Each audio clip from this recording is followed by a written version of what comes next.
Hadin balakut no ka khatlai singi ka judicial custody ya ka Sonam rugvanchi but urait kushwaha mentakas ngi ka yengasari kala Phah biang sakat sausngi bakin dot biang ha ka judicial custody ya kan nela pentep dau tushar chanda u assistant public prosecutor ha ka jengi keren bat kilat pasai kubor utushar chanda ulaong ba ka Sonam but urait on Phah biang yaki sya ka judicial custody ka banlong kat sausngi ulaong ru habakali yaki leng ba ka video conference Laki don EA ban ong Henry kasunam wat urai kipen pau bakim pat kwa keren EA. For production of Sonam, Sonam and that Raj. So their production was taken place through VC. IOS prayed for 14 days judicial custody. So court, after hearing the parties, again remanded them for 14 days judicial custody. So their police don't want them in the police custody.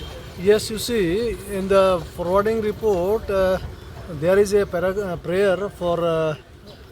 There is not a prayer. There is a paragraph mentioned that IO may ask for police custody. Okay, so for the interest of investigation, IO may file a formal petition before the Honorable Court if he requires further police custody for the accused, then we will see to it. Okay, in the video conferencing, how does it happen?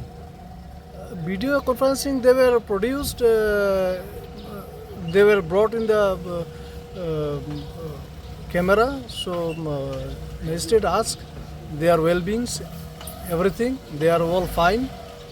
Then magistrate asked whether they want to say anything. They said no, we don't want to say anything. So after hearing that forwarding report given by the IO, the legal aid also there. So after hearing, they were remanded as usual as per the procedure for 14 days further judicial custody.